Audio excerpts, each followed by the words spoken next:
Today I'm sitting in front of a piano, and boy is this an odd little one. The name on the fallboard is Hamlin. Not Mason and Hamlin, not Hamilton, which was a part of Baldwin, but Hamlin. And a gentleman in the store that I'm in, which is DC Pianos, told me that there used to be an old girls' school in San Francisco called Hamlin. So maybe this was made there, or it had some connection. I kind of doubt that, but it would be kind of interesting. So if you guys know anything about the Hamlin Piano Company, not Mason and Hamlin, just Hamlin, let me know down in the comments section below. I might get some more information about it while I'm in the store, and if I do, I'll let you know about it later on in the video. But it's just kind of an interesting piano. It doesn't have a bad sound, honestly. I looked underneath of it, and it does not have a tension resonator, so it's not like this was a lower-end Mason and Hamlin that they made with just Hamlin's name on it. No, it's something different, I believe.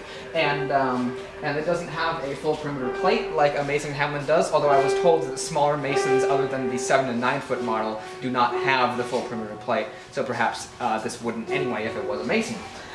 One disclaimer I wanted to make about this piano is the pedal here needs a bit of adjustment. It makes a clicking sound when you hit it. It's basically like percussion on the piano, and I think that would be kind of a cool idea to have foot pedals that play drums under the piano. It would be kind of a cool idea. That's a very simple adjustment. It just needs some more padding under it. So if you hear that during the performance, that's all that's going on. It's really nothing major.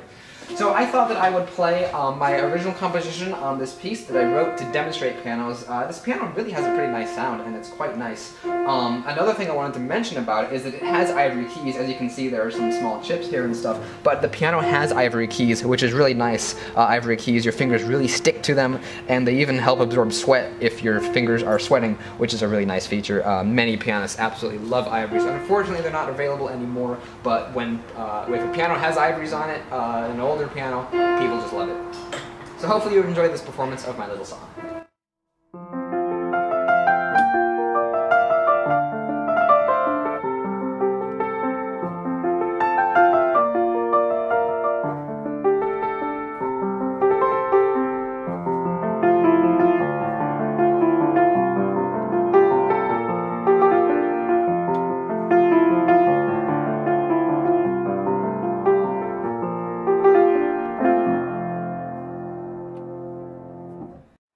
This 1A was slightly out of tune, but other than that, I hope you can tell that the piano has a pretty nice sound. It's relatively mellow, and the bass end is pretty decent for such a small piano. If I play it lower, it'd probably start to fall apart. Yeah, kinda. It almost sounds like an upright bass, kind of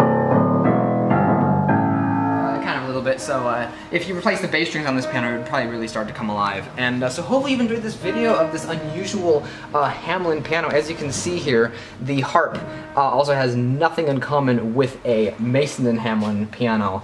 It's a much different design. There's no badging on the the soundboard that I can see, and it's just an odd little piano. So if you know anything about it, once again, let me know. So I've received an update on this, the status of this piano. Apparently it was made in New York, and we estimate that it was probably made possibly during the 20s or the 30s based on the natural wear that has happened on the tuning pins and the strings and such. It's a relatively old piano, and as you can see, there's some, I guess you'd call it corrosion, but it's nothing major. The piano would still work fine, but there's some tarnishing on the tuning pins and stuff, which would indicate this piano is pretty old. So there you go. That's an update on the Hamlin piano. I have an update about the update to tell you about. I was actually completely wrong about the era of this piano. I guess it would be from the 1930s or 20s or maybe a little bit later, but it turns out that Hamlin stopped making pianos in like 1911 or something around then, which is kind of interesting to me since for a piano of that age, it's rather plain looking. There's no fancy carvings on the side or ornate designs on the plate like you usually see in pianos of that era. If you look at many other older pianos, you'll see lots of fancy carvings like a J&C Fisher I viewed across the room, and all these ornate carvings and vent holes in the front of the upright piano. This has none of that, so I really thought it would be newer. But I just thought I'd give you another update about the update of the Hamlin piano. Anyway, hopefully you enjoyed this video. If you liked it, you can go check out my channel. I've got lots of videos on pianos, cool ones like this, and more normal, regular ones that everybody will be familiar with. You can go check out those videos, and if you like them, you might want to think about subscribing. And if you do that, thank you very much, and I'll see you in the next video. Goodbye.